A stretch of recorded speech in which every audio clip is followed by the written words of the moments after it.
Good afternoon, all of you. Respected resource person of this session, Professor A.K. Mishra sir, and esteemed participant. This is our second technical session of this day 2 of the National Workshop on Governance and Development, organized by Center for Ethnic Studies and Research in collaboration with KK Hendrik State Open University, Guwahati, and in association with Golaghat Commerce College, Golaghat. And before starting this session, I'd like to request Bar Yakar, Assistant Professor of Daranatun Government College, Itanagar, as well as a PhD scholar of NEHU, who is also a participant of this program, to moderate the session. Thank you. Thank you, sir. I think I'm audible and my video is seen. Yes, yes. Okay. So, hello, very good afternoon to all. I welcome you once again to this ICCR NRC sponsored 1 week interdisciplinary national workshop.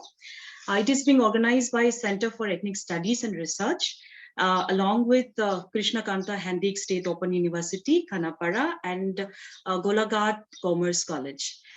This is, as Sir just said, this is the second lecture of the second day, and technically this is fourth technical session.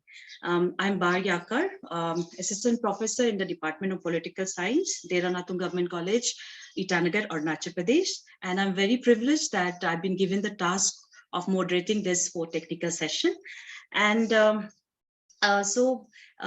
proceed, it's my privilege to introduce to you all the second speaker of the day, Dr. A.K. Mishra sir, who will be talking on the theme Governance, Democracy and Development in Northeastern Perspective.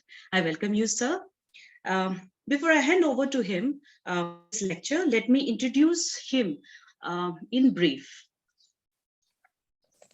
Dr. A.K. Mishra sir joined as a lecturer in 1997 in Arunachal Pradesh and has served as a head of Department of Political Science in Wangcha Rajkumar Government College, Diamoli, Tirap district for more than 2 decades. He has been selected as associate of the Indian Institute of Advanced Study, Rashtrapati Niwas, Shimla.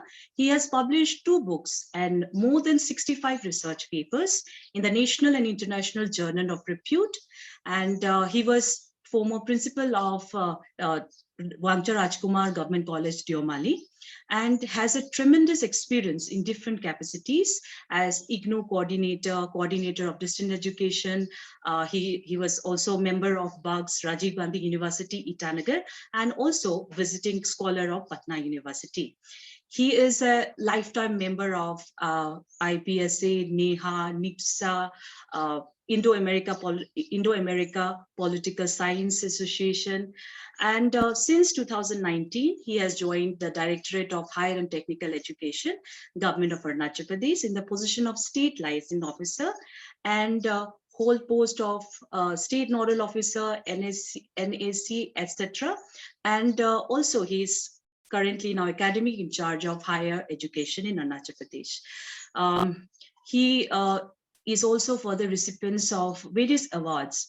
Recently, in the occasion of Republic Day 2020, he has been awarded with Arunachal Pradesh State Award in recognition of his meritorious services, and also various awards like State NSS Award 2007, Best College Teachers Award 2012, and so on and so forth. His research areas for postdoctoral research are foreign policy of South Asian countries, tribes of Arunachal Pradesh, imperative of regional cooperation in South Asia. So, sir, we are very fortunate enough that today you are with us, and we are really looking forward to your, delivery on the topic. And before we start, I have an information to all the participants.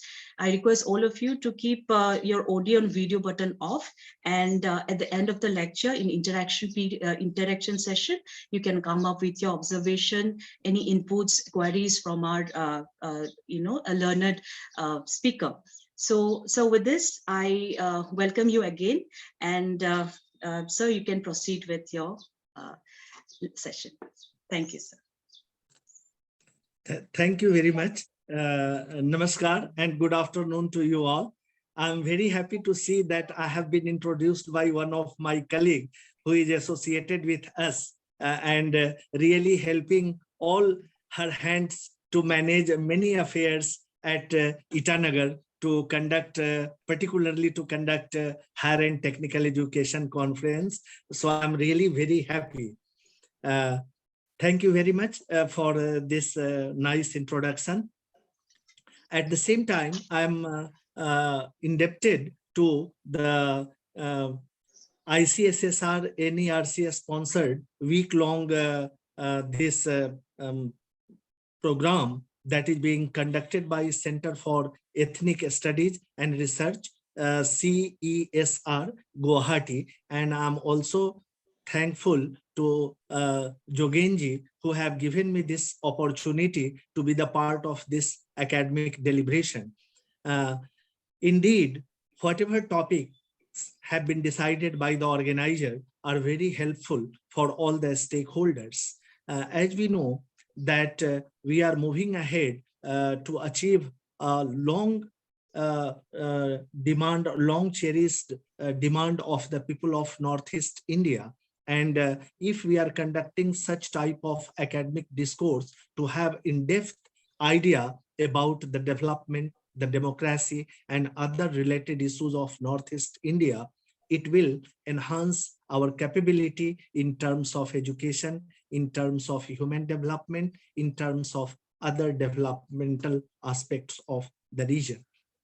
I have been given the task to deliberate upon the prospects of governance, development, democracy in terms of Northeast India. So I will move on that aspect. Let us start with the issue of governance first. And as we know that governance and development are the same facets of the same coin. Now, the governance and development in recent times emerged in the forefront of the developmental agenda across the world, across the country. Experience shows that while good governance or governance can help secure human well-being and sustainable development. If we are talking about the development, then we have to think about the sustainable development, as because United Nations is also focusing on the sustainable development, and that is the need of the hour.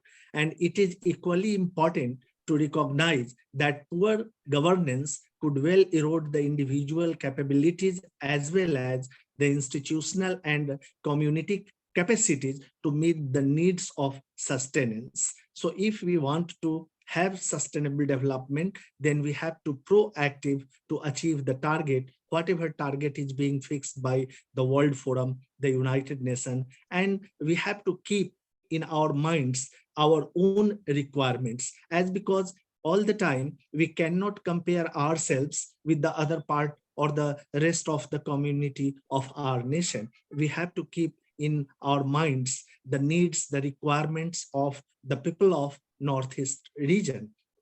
And the two elements is very important. That is the two elements is number one, transparency, and number second is honesty.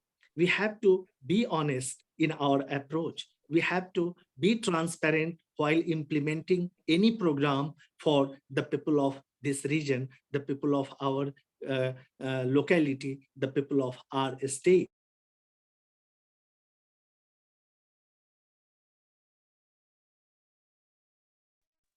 The PME good estate, particularly of a democratic republic like India, if we talk in terms of democracy, then we can say that it would be protect the life, liberty, and property of its people.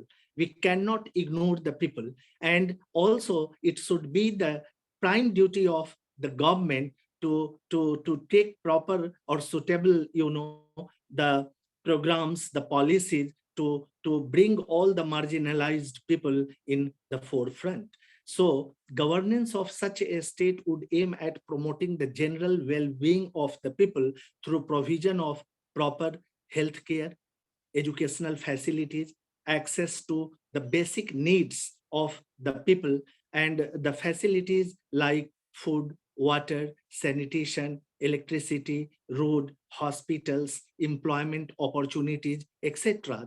These are the prerequisite criteria to have a democratic ethos in ourselves.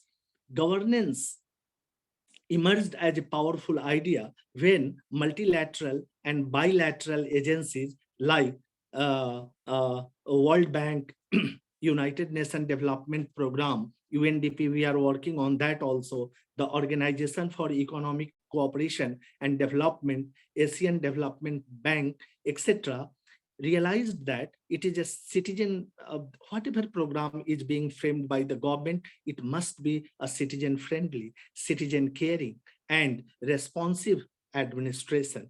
All the time, we cannot have a policy or the program that can be imposed from upwards. We have a top-down, the thing. And if we have such type of positive thinking in ourselves, only then we can move ahead with the thinking of the governance, the thinking of the democracy, the thinking of the development. And in absence of these good governance, no development schemes can bring any improvement in the quality life of the citizens.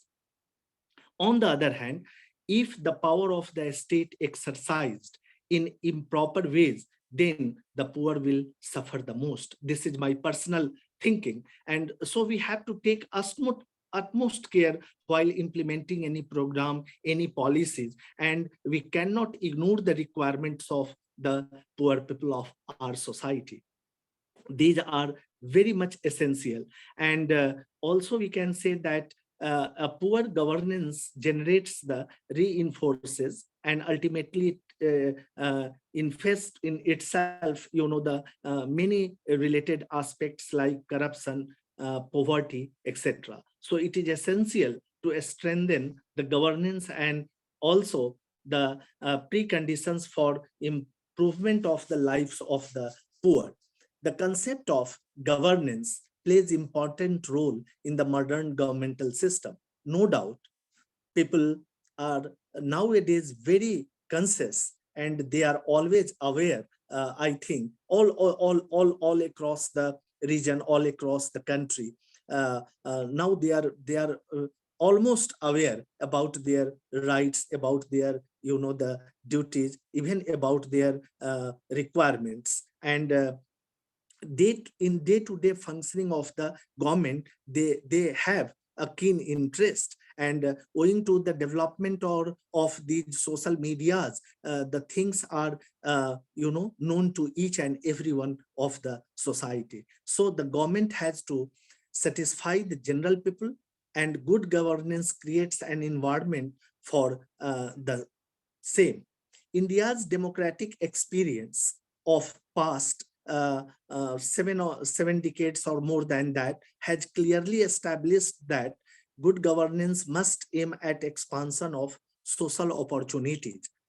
We have to expand the social opportunities for the people of our country, and also the task of the removal of the poverty. So it is clear that governance as securing justice, empowerment, employment, and efficient delivery of the services that is being required by the poor people or the masses of our society. Therefore, the hope of revisit of state-led democratic governance with a hold on eco and human development gets fuel to sideline the new liberal posture. Governance is considered the citizen-friendly, citizen-caring, responsive, goal and result-oriented administration. Here, we can cite an example of a concept of welfare state, as because this is the general theory of the welfare state is that it serves its people from cradle to grave. And this should be our core concern, that how we can improve the living standards of the masses of our society while providing all these facilities which will enhance their capabilities in many terms. So we will try to discuss the burning problems, challenges, issues, and other perspective of the Indian governance, like social, political, economic, and administrative, arising out of the failure of the state and nation building. Now, there is no accepted definition of the governance. We cannot stick on a particular definition of the governance, and I will not go in depth to define the terms as because it is known to everyone. However, the word good governance, if we try to understand it in a proper sense, then we can say that this particularly term derives from the Greek word kuberenio. This means to steer. The dictionary meaning of governance is way of governing. It is the process undertaken by government and non-governmental institutions, including family. We cannot ignore even the role of the family. And as we know that nowadays, the non-governmental agencies are also playing a crucial role in the developmental process. So we cannot ignore the role of NGOs in contemporary world or in contemporary society, as because the if we talk about the development or the governance process, or in terms of the democracy, then it implies the process of decision making by the people and its implementation free from abuse and corruption. In recent years, the issue of governance is widely regarded as one of the key ingredients for poverty reduction and sustainable development. For example, now we are not talking about only the drinking water. When we are talking about the drinking water, then we are citing an example of a safe drinking water. So if we are talking at the moment about development, then we must have to think about the sustainable development, as because we have to think our future generation also. We cannot consume all the things at our own level. We have to think about the future. We have to think about our environment. We have to think about the world. So if we cite a few examples of the world, then we can cite an example of sub-Saharan Africa, from crisis to sustainable growth. The term governance was first used to describe the need for institutional reform and a better and more efficient public sector in sub-Saharan countries. And accordingly, it has been defined by the various scholars in the various terms. However, if we cite an example of the report of 1998, where the World Bank's annual report about the governance in Asia from crisis to opportunity. Here I'm citing only an example of ACI region. There it was mentioned that a concept of good governance, the report elaborates four key components or ingredients of the governance or the good governance, that were the accountability. Number second is transparency. Number third is predictably, and number fourth is participation. So people participation is very essential, very important in terms of development. If we take the mass people participation in the developmental process, then we can satisfy the need of the society. And governance also represents the norms, the values, the rules of the society through which public affairs are managed in a manner that is transparent, participatory. All the time we have to think about the participatory mode of development, participatory mode of governance that should be inclusive and responsive too.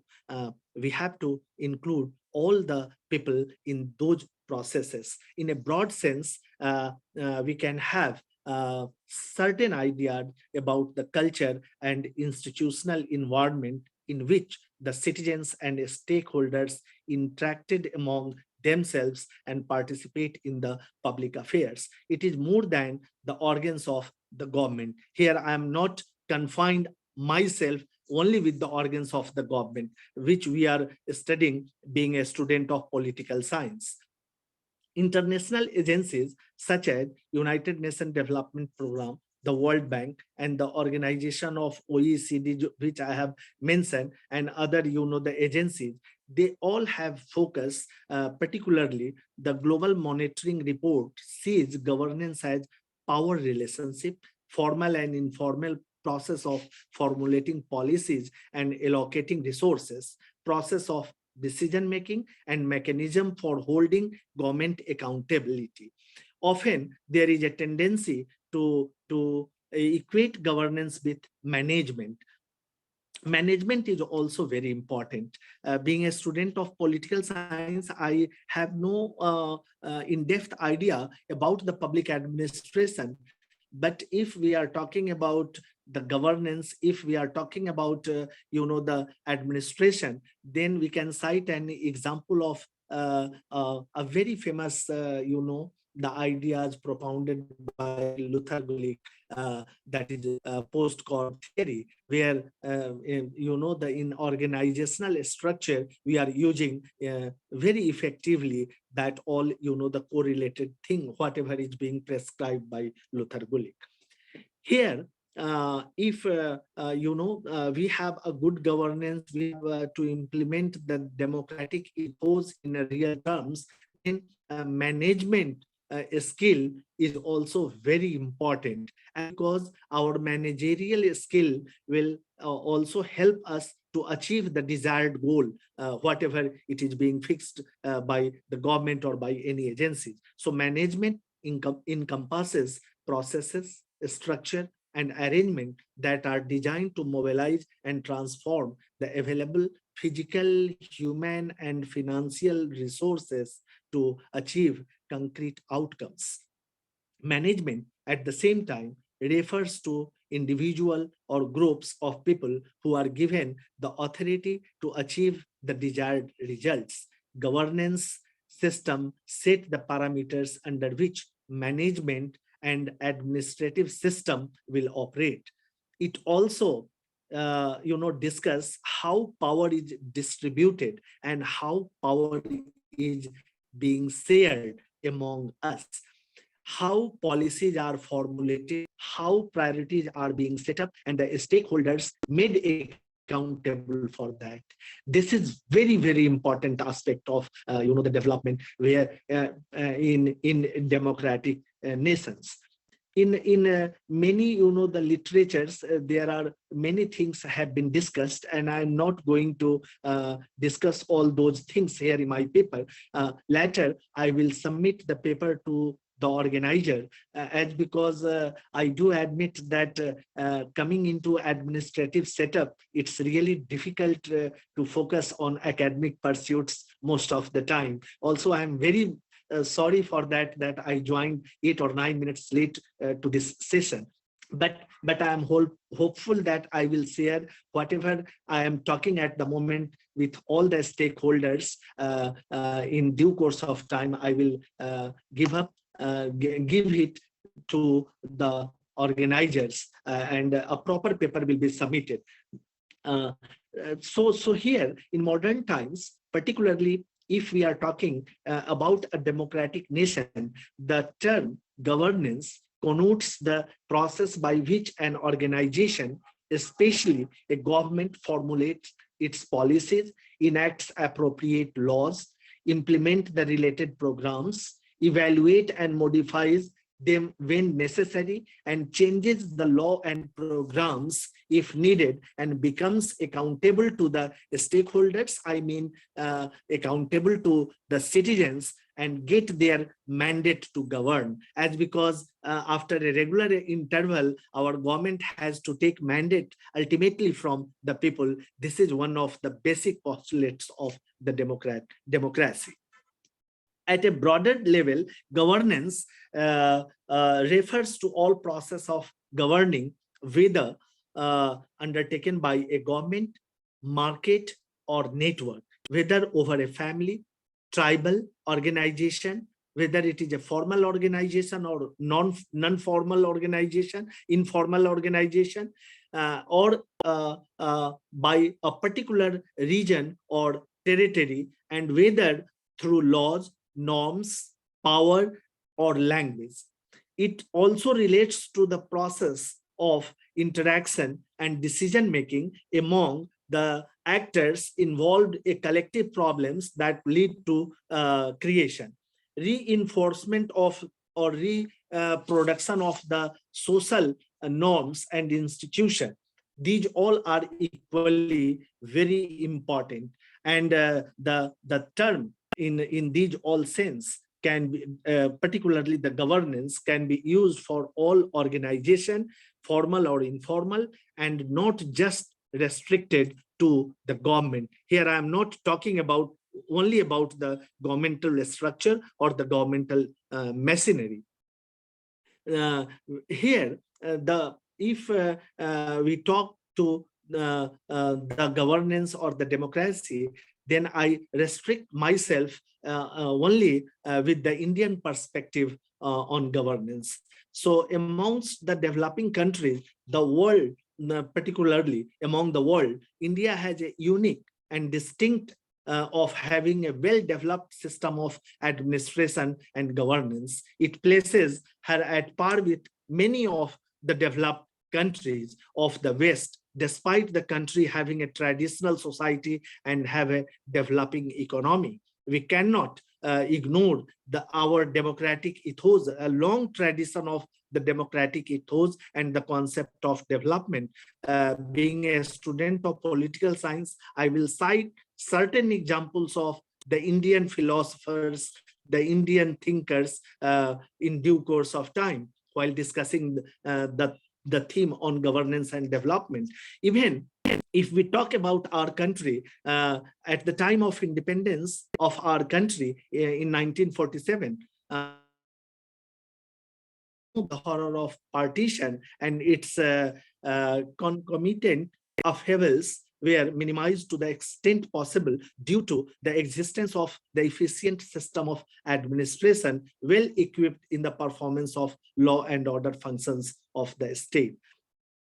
And particularly after independence, when our country adopted a new economic policy, and it was adopted in the year 1991 when Narasimha Rao was the key person, and Manmohan Singh was the key person to implement it. India not only become a partner of the ongoing globalization process, but also entered into a new era in the history of administrative reforms. This new era was particularly significant as it is witnessed in our country, a paradigm shift for the first time after independence from the Nehruvian philosophy of socialistic welfare state to a westernized model of development through globalization, liberalization, and free market economy and good governance. So really, this was a paradigm shift in the Indian perspective. The concept of governance in terms of our country is closely linked to the working of the nation state or its governing capacity.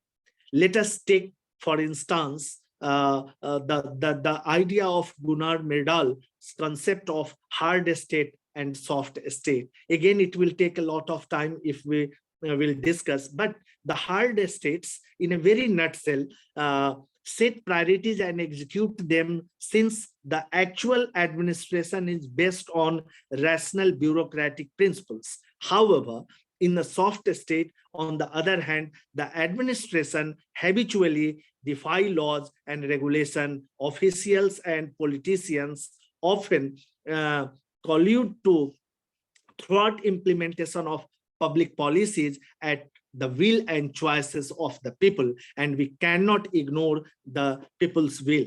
Consequently, in such a state, corruption is rampant, and there is erosion of even sometimes the rule of law and accountability to the rulers, to the people, and bureaucrats to the law and the people. These are also certain parameters on which we can discuss all these aspects.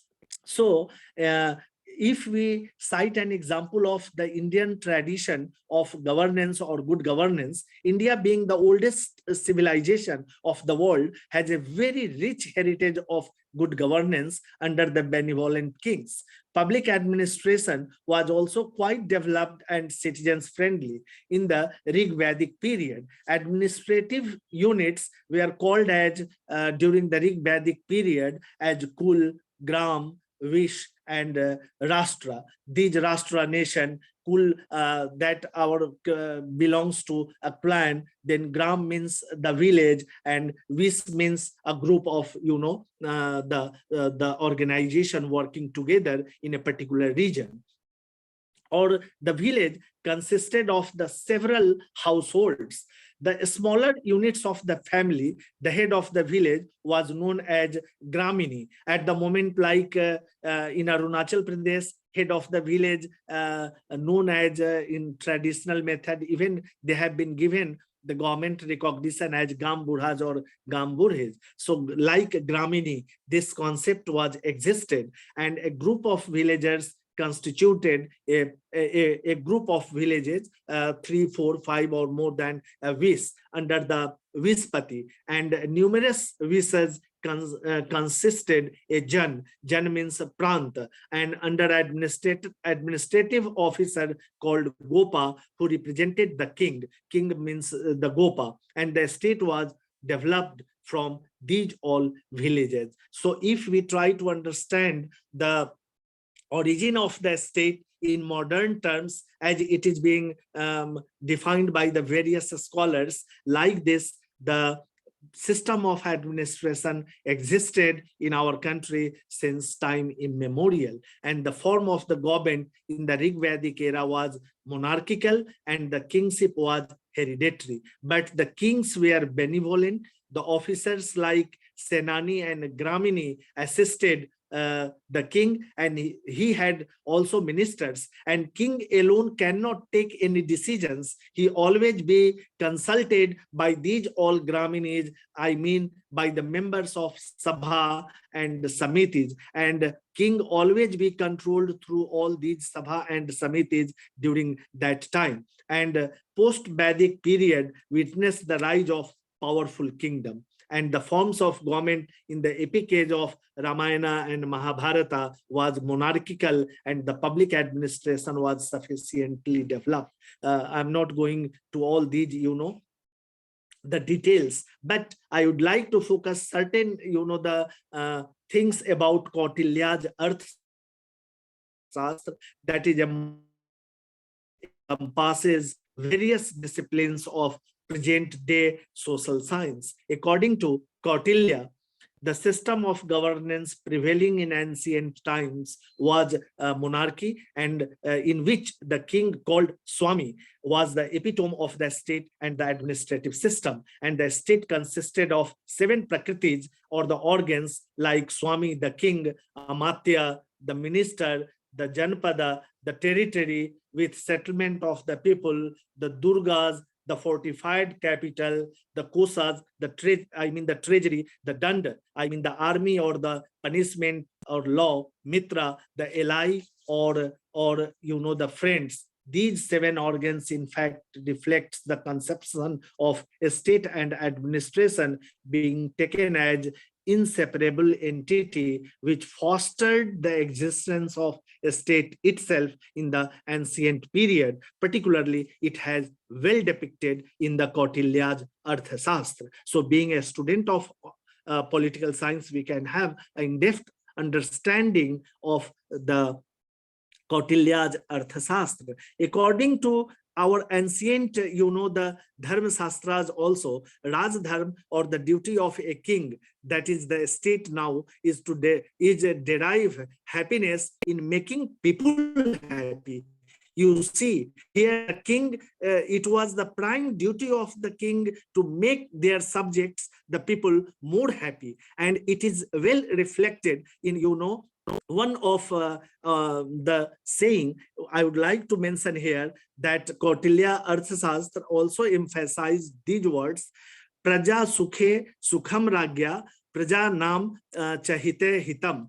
In the English translation of this is that the happiness of the subjects lies the king's happiness, in their welfare, his welfare, the welfare of the people related to the welfare of the king. So the principle of governance, whether enshrined in the ancient Indian treatise or spelled out in modern day, particularly here I can cite an example of the directive principles of state policy that also pivotal for the development of the masses, as because when we got independence and the constitution of India was being implemented, our economic condition was not so sound to give and to keep all the things under the headings of fundamental rights. So certain important aspects have been kept under part 4 of the Indian constitution under the headings of directive principles of the state policy.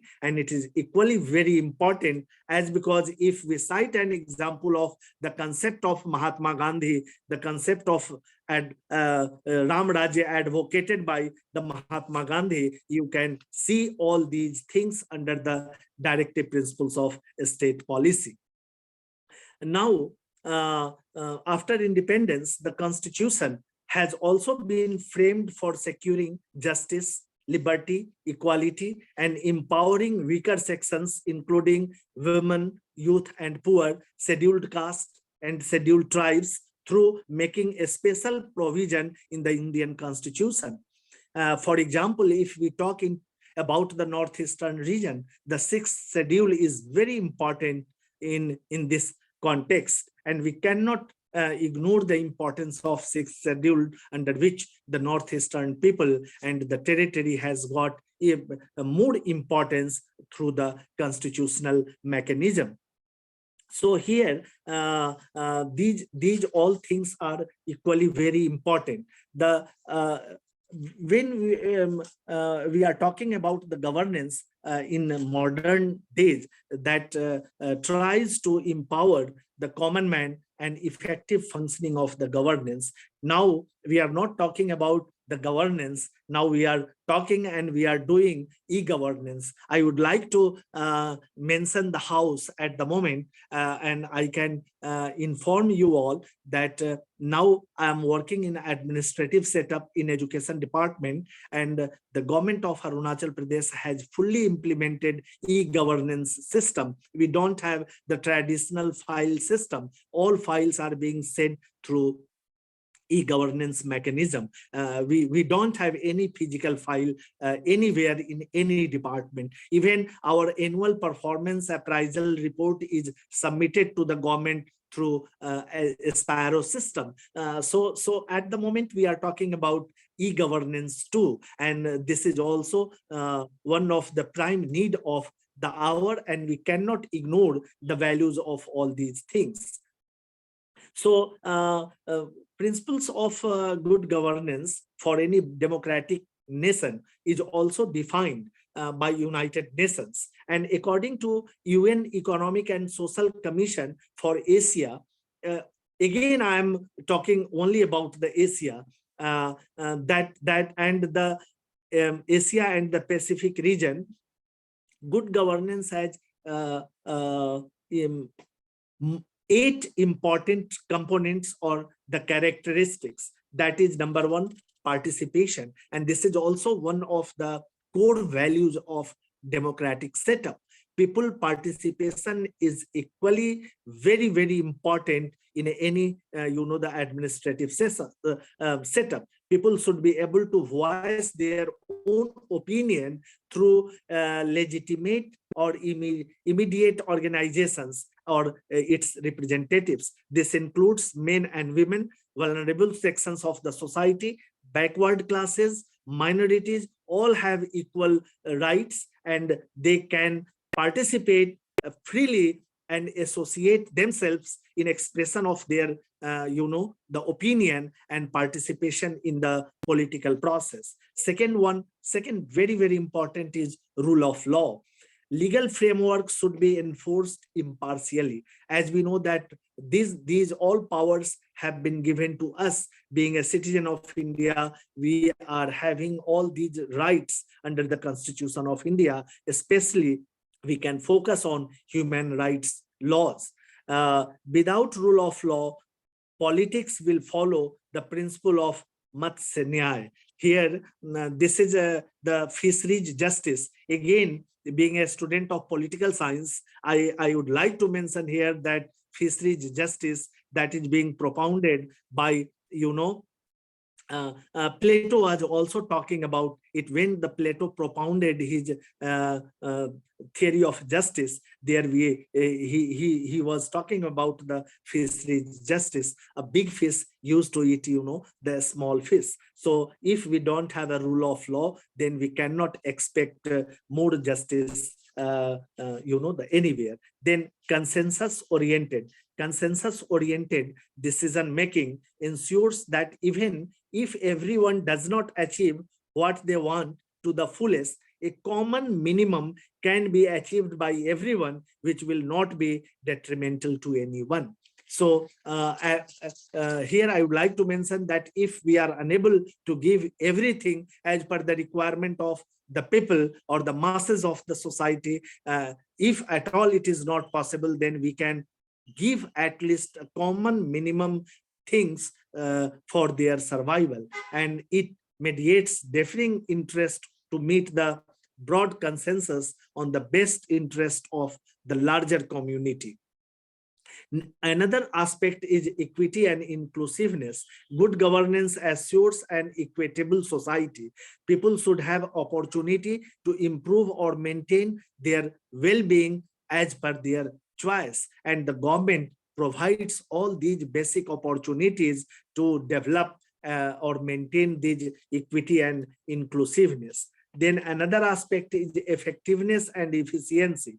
Processes and institutions should be able to produce results that meet the needs of their community. Resources of the community should be used effectively for the maximum output. It should not confined with a handful people of the society. Then another important aspect is accountability. Good governance or governance always aims towards betterment of the people. This is also one of the democratic ethos, and we in a democratic nation we cannot ignore all these things. And governmental institution, private sectors, and civil society, the NGOs, other organizations should be held accountable to the public and institutional stakeholders. Then transparency, informed should be accessible to the public and should be understandable or monitored. Now you see, when Mikhail Gorbachev was the general secretary of the former USSR, he adopted two policies, that is perestroika and glasnost. Perestroika was the reorganization of the structure of the government, and glasnost was transparency, and openness is the governance. And ultimately this lead to, the bifurcation of all the 15 republics as an independent nation. So transparency is very, very important aspect of the governance. Then responsiveness. The last one is responsiveness.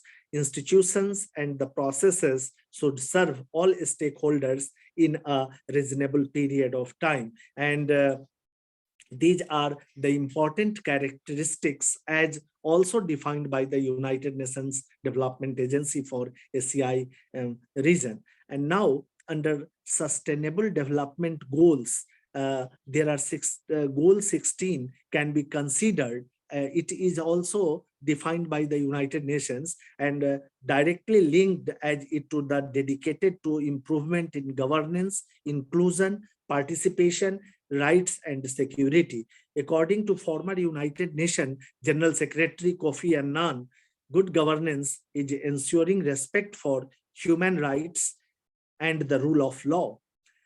strengthening democracy, promoting transparency and capacity in public administration. He also said that governance is perhaps the single most important factor. I mean, good governance is the single most important factor in eradicating poverty and promoting the notion of development across the nation, across the world. So some perspective on development or governance can be interlinked, like perspective of innovation. Uh, can I know that what is my time limit?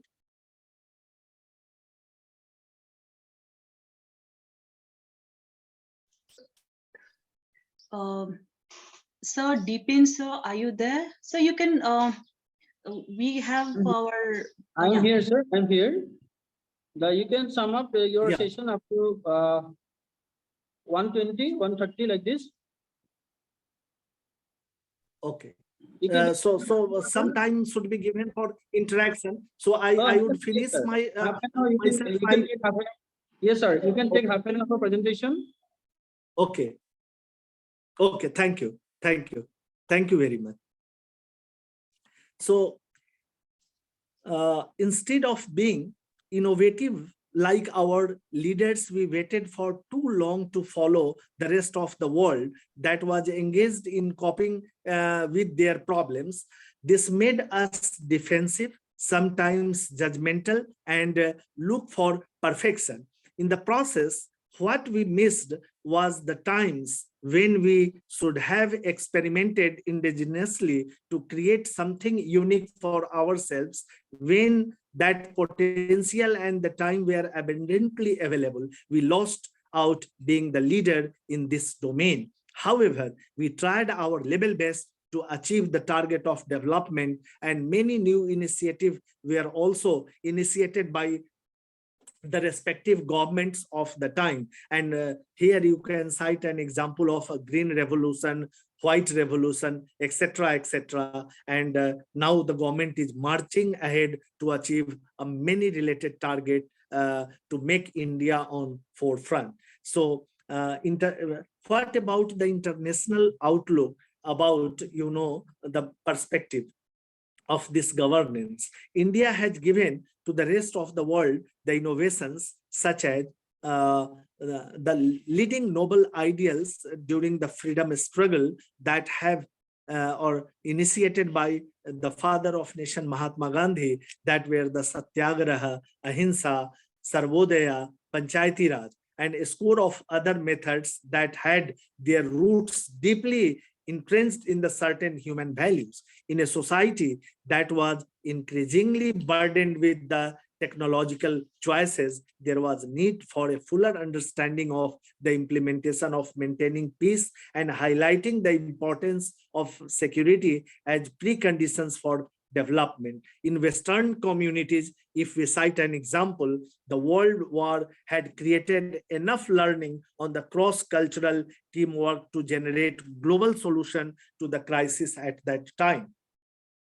Particularly the Second World War, and yet most of these communities went back into a pre-occupation and an internal process of nation building. This is another perspective, the debate on nation building, and I'm not going to discuss all these things. However, the concept of development and the governance is related to the human well-being.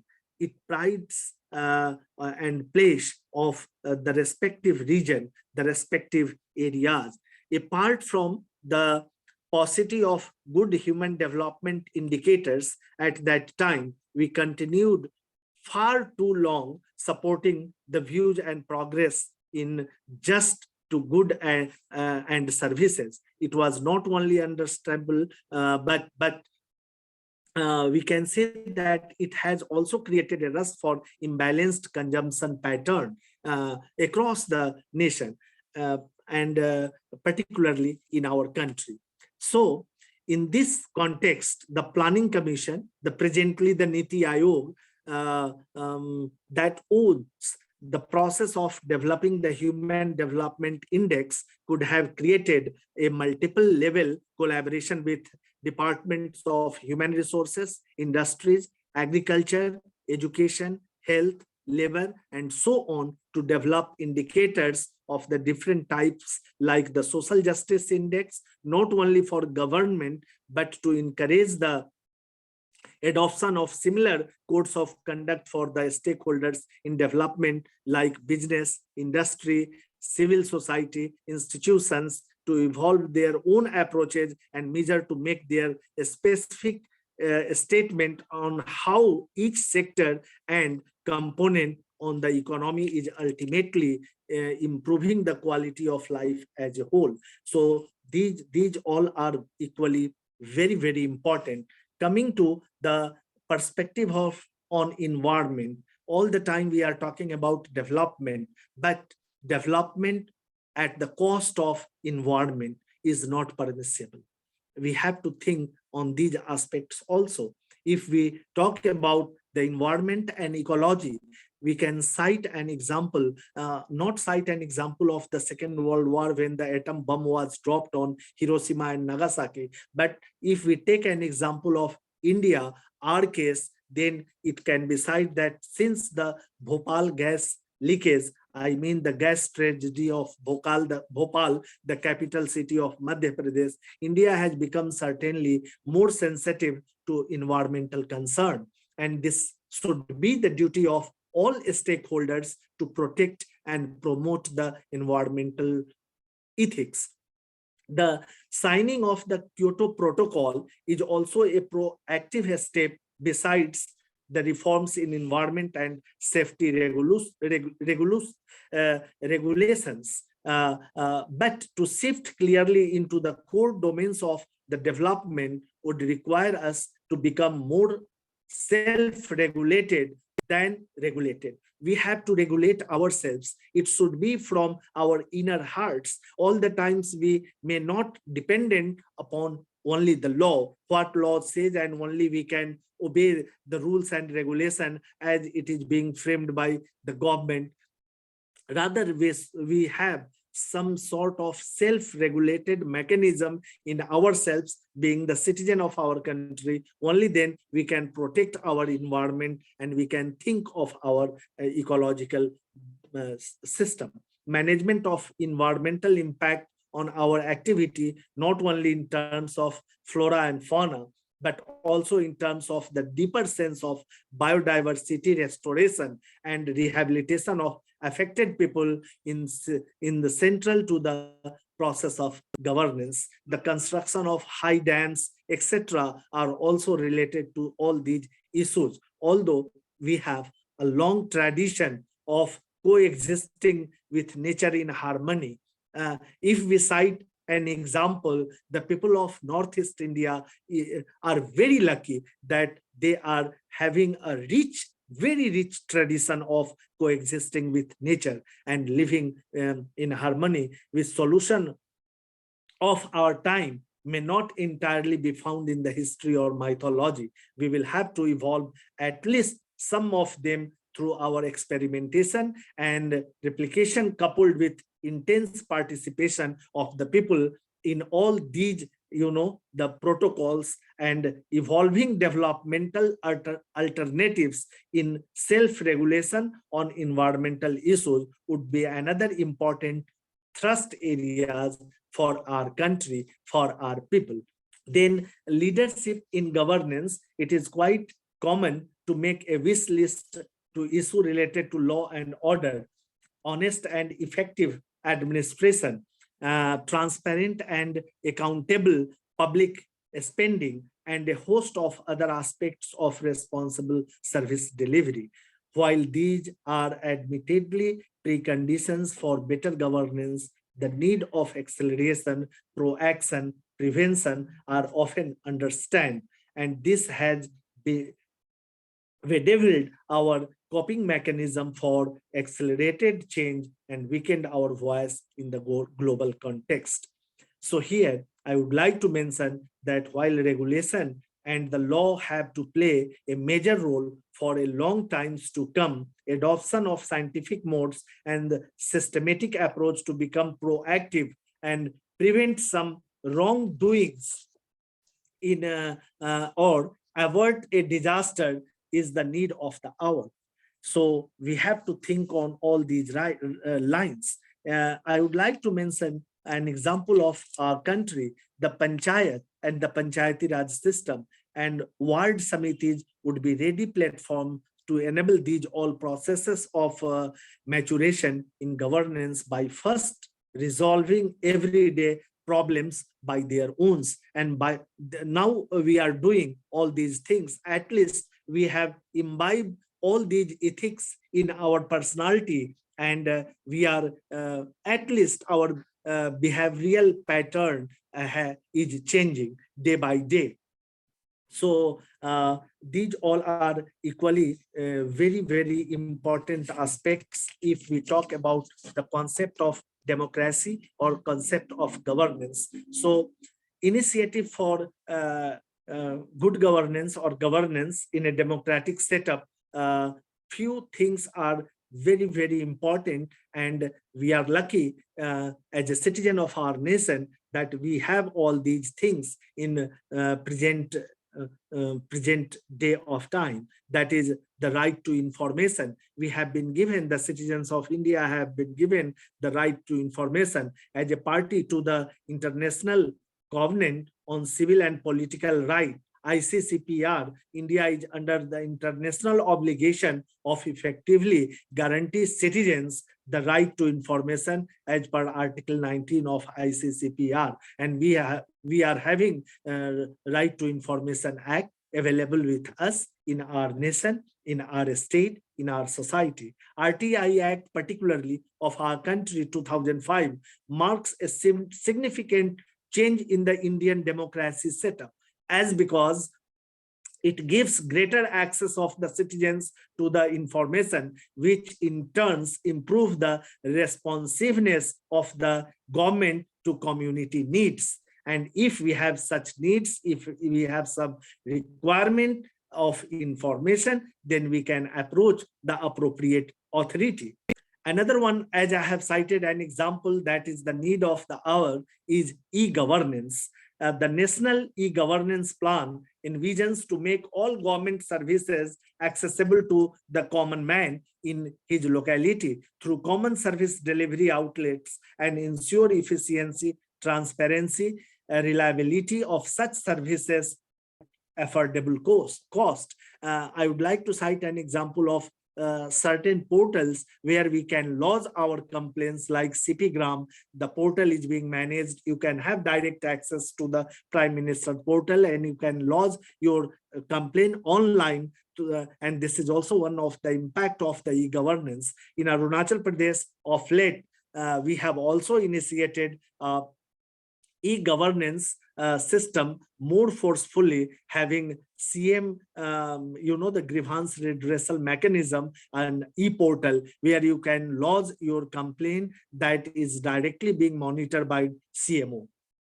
So these are the things. E-governance effectively delivers better programming and services in the era of newly emerging information and communication technologies, which herald new opportunities for rapid social and economic transformation worldwide.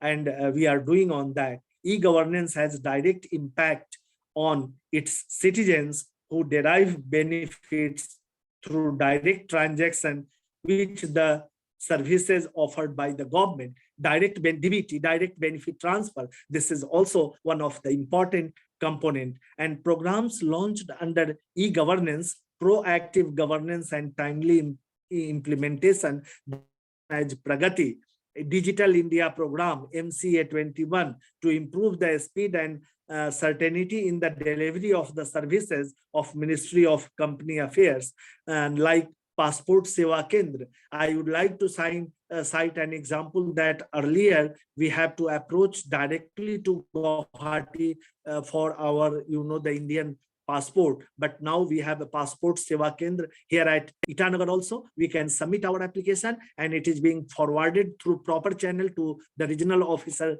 Guwahati, and we can get our passport. Online income tax return system, that Swayam and other, even for learning process, there are many platforms like Swayam, MOOCs, etc. are available, and we can enhance our learning, and as well we can get some certificate course through online. Particularly, I would like to request you all stakeholders to have some online certificate programs. You can join online during your summer vacations or during your break, and you can enhance your capability, your knowledge, your degree, which will help you. So focus on also minimum government, maximum governance. For welfare state, it has been said that that government is the best government which govern the least. So like this, the focus on minimum government and maximum governance, most of the benefits should be given to the people. People-centric approach is a very, very important aspect at the moment. And another aspect is the legal reform. The central government has scrapped nearly 1,500 obsolete rules and laws with an aim to bring about transparency and improve efficiency. Reform in criminal justice and procedure law with focus on pre-institutions mediations. And another the important aspect of development is ease of doing business. So here steps were taken by the government to improve business conditions, including legislation meant to improve the country's business environment and policy ecosystem, such as the bankruptcy code and goods and services tax, GST, and anti-money laundering laws, etc. So government has launched Make in India, or the concept that is being propagated by our Honorable Prime Minister of India, that is the concept of Atmanirbhar Bharat. So these all are the step forwarding step to achieve the developmental target. And another important aspects related to it is decentralization. Also, centralized planning commission was abolished, replacing it with the think tank called the National Institute for Transforming India. Now we are calling it Niti Aayog, which would usher in an era of cooperative federalism, where the things are being decided jointly by the Government of India and the respective state governments. 14th Finance Commission increased the tax devolution of the divisible pool to the states from 32% to 42%. And from year 2015 to 2020, and the process is again under pipeline, and it provides more freedom to the states to initiate schemes based on local factors, considering the local needs, considering the local requirements all the time. Also being a nodal officer of NEP, and when we try to implement any skill-based program, we cannot copy the skill-based program being launched by the government of Maharashtra or by the government of Madhya Pradesh or by the government of Rajasthan. Rather, we have to develop our own mechanism considering the available resources of our locality,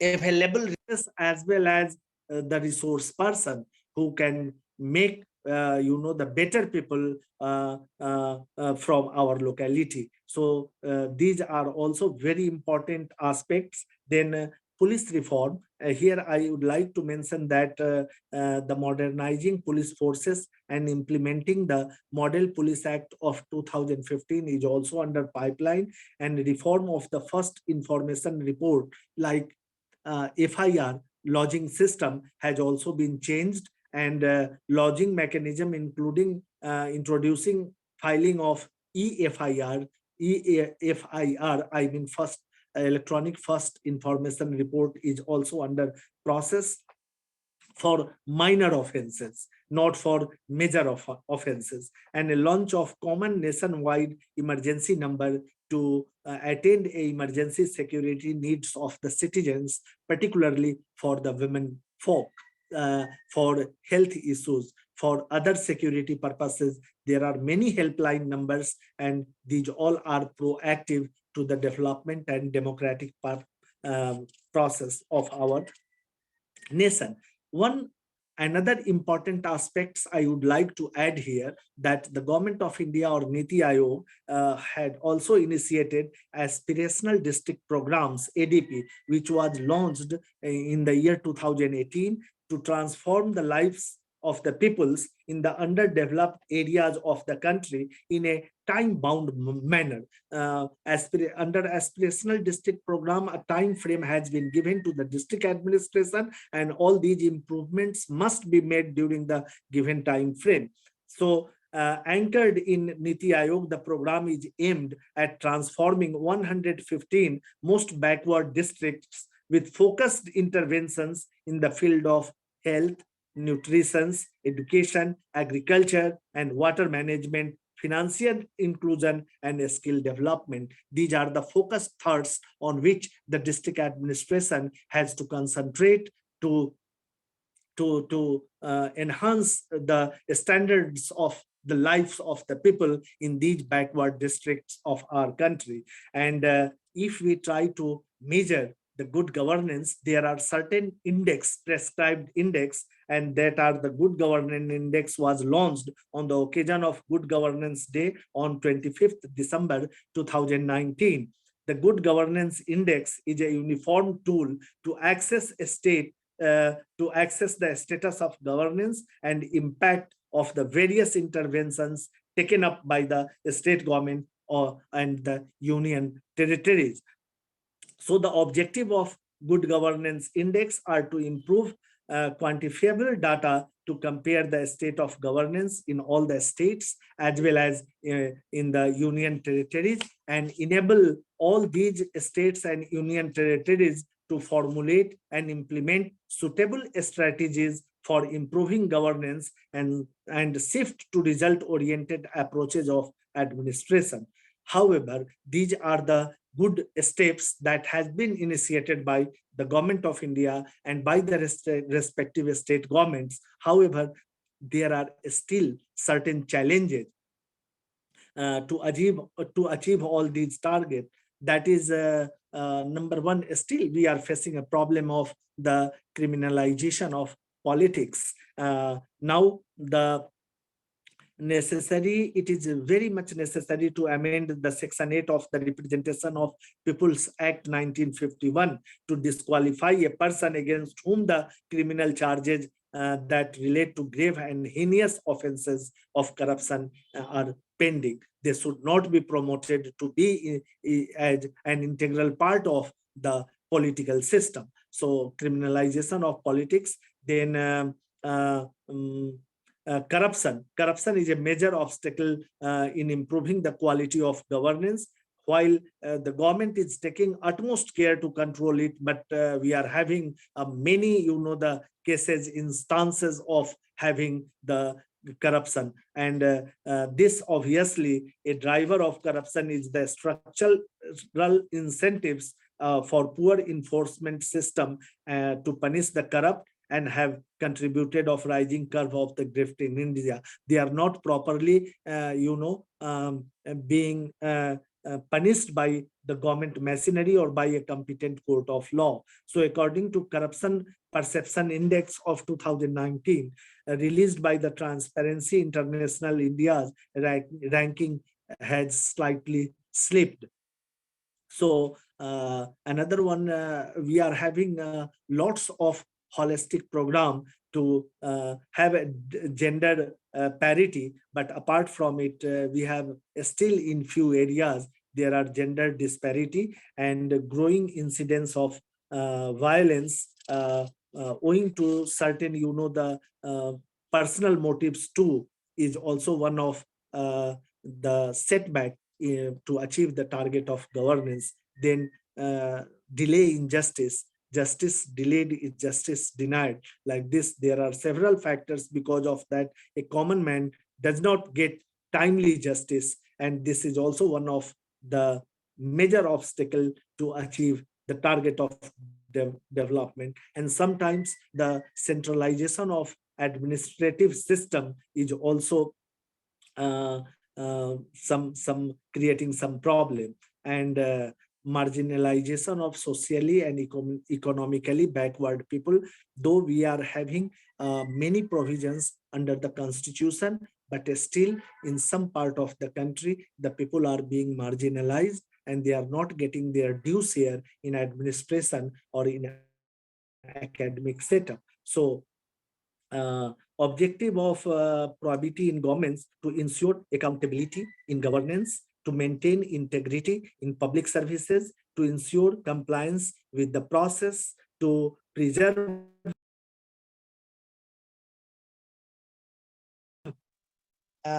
then to avoid potential for misconduct, fraud, and corruption. These are the here, and I can mention that effective functioning of governance in a democratic setup is a prime concern of the every citizen of the country. The citizens are ready to pay the price for good services offered by the state. But what is required is a transparent, accountable, and intelligible governance system, absolutely free from bias and prejudice. There is a need to reformulate our national strategy to accord primacy to the Gandhian principle of Antyodaya, the development of, the people who is in the last of the queue, and to restore good governance in the country. India should also focus on developing probity in governance, which will make the governance more ethical in our country. The government should continue to work on the ideal of sabka saath, sabka vikas, sabka viswas. This is the catchword of our Honorable Prime Minister. And if we move on that, then we will able to achieve our target. So there is a need to let go the little pay of following compromises to please people in short run, that ultimately explain for much in the baggage of apathy, indifference, and the other things. So it should be our duty to have a self-imposed discipline of one kind, and in anticipation, in being proactive in the self-regulation, lies the essence of good governance for value-based development that involves and ultimately cares for the people in any democratic setup.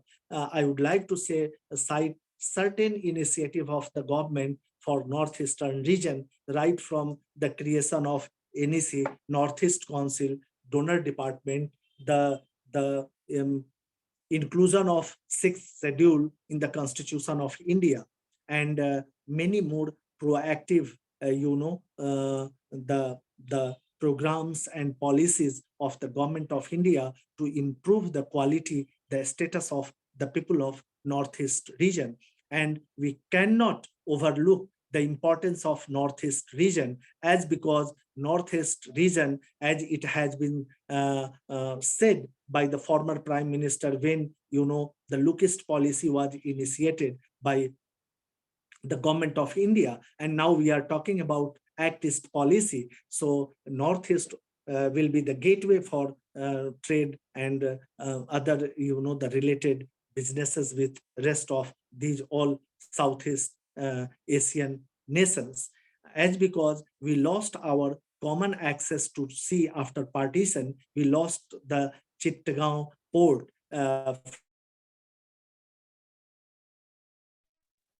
alternatives to the region, and the government is also very proactive to develop the entire Northeast region, and we have the potential. We can cite an example that how this region has been used by the Britishers, and a Stilwell Road was being constructed at the time of Second World War. So we cannot, overlook the importance of the Northeast region. And if we want to make India more stronger, then we have to make Northeast region more strong. Thank you very much. I am very much grateful to the organizer for giving me this opportunity to talk on or deliberate upon these, the issues related to governance, democracy, in particularly in the Northeast region. Thank you very much. Thank you, sir, for your brilliant lecture presentation covering comprehensively the topic of governance. So in the era of, as we know that we are living in the era of welfare state, the concept of governance, democracy, and development is a very pertinent area. And as a student of administration, I want to remark here one thing, that we see governance and or administration as more of an art. Not just principle, but what I mean to say is practice. So sir here in his deliberation covered all aspect from the Indian background to what is happening in outside. We can the reports, and also discuss all the various facets of governance. He discussed about the how government should be today in 21st century.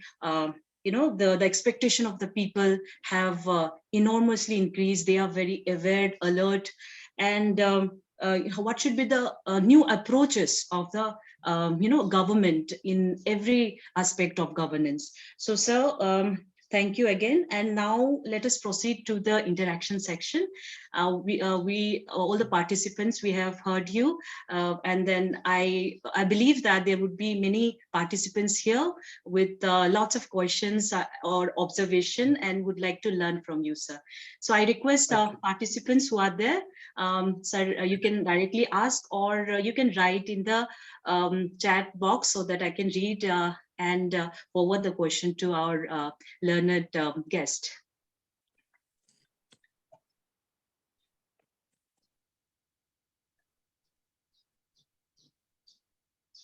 So there is one question from Kabiri Sarma.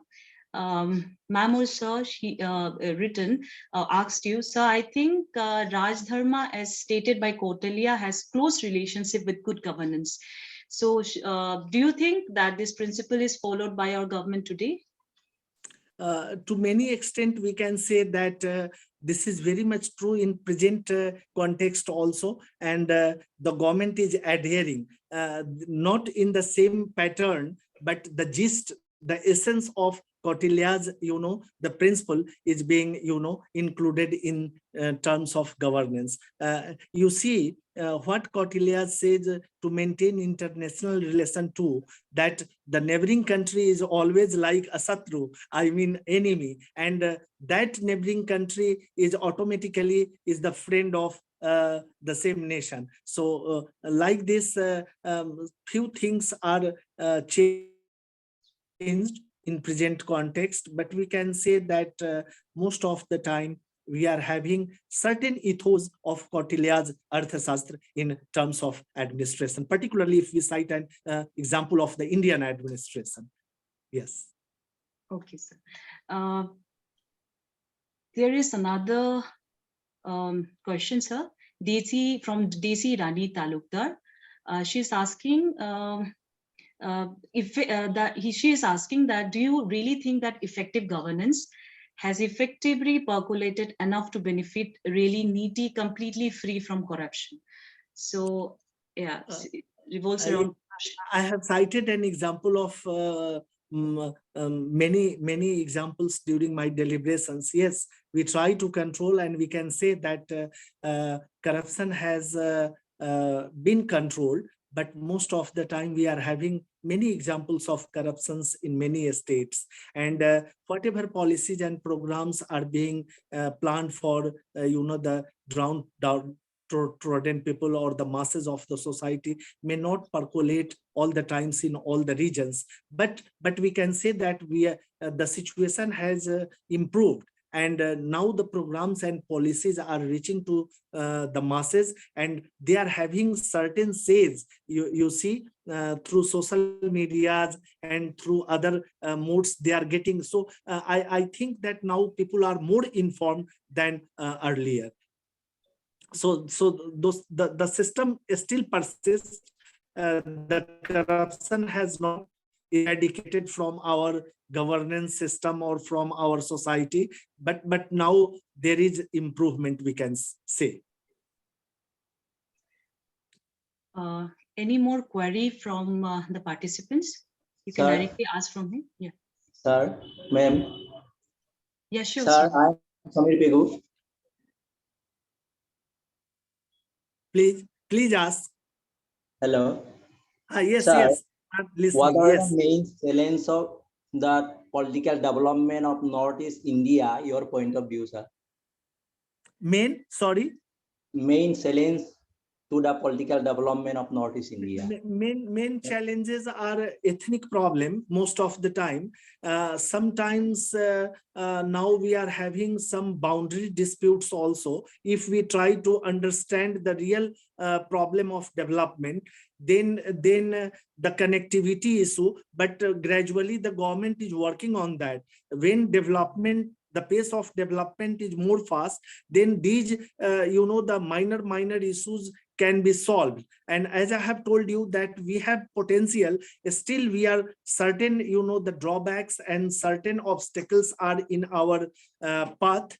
But with the determined, or the focused administrative setup or the programs and policies, we can achieve our target. For example, I can praise on open forum the initiative of our Honorable Union Minister, Sri Sarvadanand Sonowal sir. You take an example, because I'm also dealing with, this NSS, National Service Scheme. When Sonowal sir was, the Union Minister of Youth Affairs and Sports, he initiated a specific program for Northeast India, and that is being celebrated. Presently, the Northeast Festival, Northeast NSS Youth Festival was conducted at Guwahati University.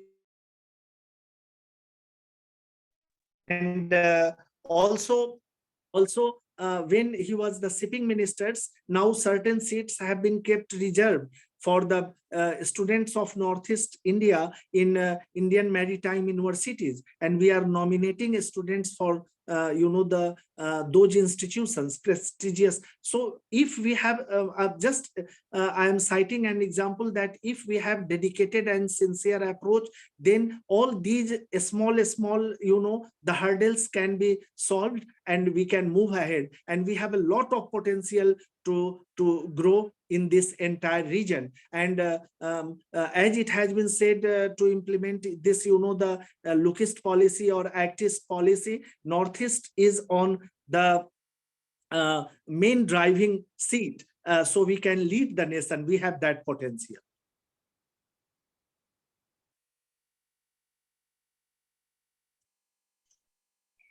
Any more question or any observation, any inputs from participants? So meanwhile, sir, I want to know from you one thing. Yes. Sir, when it comes to Northeast India, what I've always had this question, that if in compared to the rest of the country, Northeast states are scantily populated. So when it comes to the finances that we get from center, why the development, the required development, or say the progress that we should have achieved could not be done? What are the major obstacles? Why the developmental activities or the right kind of development could not take place in Northeast? So for your opinion and view. Yes, very pertinent question. Earlier, though the certain departments were created, but they have not implemented all the programs as per the needs and demands of the people of Northeast. The program has been imposed, on from Delhi. We can directly, say, as because if you are not having the real stock of the situation of the Northeast India, then you cannot implement all the things. Those will be benefited to the people of Northeast. And one example I would like to cite here, you have asked a very genuine question. Har Ghar Jal, Nal Jal, this project has been implemented. But if we take an example of our state in Arunachal Pradesh, we don't have that thick population in a particular, the helmet. So there is a provision that 200 rupees, I'm citing just an example, for taking the pipeline from one house to another house. But here, if you take an example of Mechuka area, this question was also raised by Honorable Speaker of our state, then the amount is very less. So the program is not being implemented in most of the areas, only because of the fund, the mindset and the policies that is being framed from New Delhi is not, appropriate in the condition of the Northeast. This is the major obstacle. So I think that now the Niti Aayog is inviting the, the administrators, the chief minister, finance ministers, and other stakeholders from the entire region, and they are having deliberations. And after that, they are chalking out their programs and policies. So ultimately, I hope that we must be positive that after 5 years or 10 years, we will be able to achieve more, the developmental things, as because now we are having our own says in programs and policies of the government of India too. So one more thing, when we talk about development, sir, and especially today, the people or the public are asking for transparency and corruption-free government or governance. So, sir, from your view, what should be the role of people, its citizen, because they also take part in developmental programs of the government? And also, sir, what is your opinion regarding the role of bureaucrats today? Yes, this is also equally very important.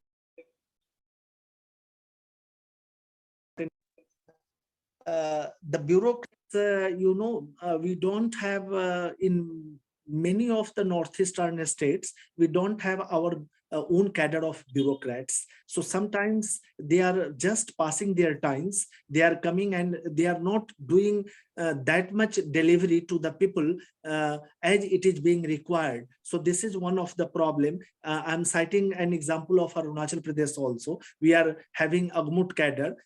Not this is the case for Assam. This is not general answer, but most of the times, if there is political interference in administration, then bureaucrats are not performing, properly their assigned task. For example, if there are political interference in the matters of education, even in transfer and posting policies from the side of politicians, then the entire, the setup of administration is not able to do whatever they want to do. This is one of the problem. And sometimes regarding transparency, I can say that people, the activists are doing a good job, but at many occasions, for the personal motives, for the personal benefits, they are exploiting even their own people. This is also one of the major aspects of these related issues in the area. I don't have much idea about the other states, so I cannot give a general remark, but these are the certain aspects on which we can think seriously. Okay, sir. Thank you, sir. Any more question from the participants? Since I cannot see any more question in the chat box, if you don't have any participants, we can wrap up the session. Yeah. So, sir, since there is no more queries, And since the topic that you have chosen is very exhaustive, very big, I believe that people will have lots of questions, but since it is lunchtime now, and maybe you have covered so nicely all the areas, so maybe they are pondering and having many this thing thought over it. So sir, thank you. And on the behalf of organizing committee and participants, we heartily thank you. Give our thankfulness to you, sir, for your valuable time and such thought-provoking and informative session. Thank you, sir. Thank you very much. Thank you. Thank you all.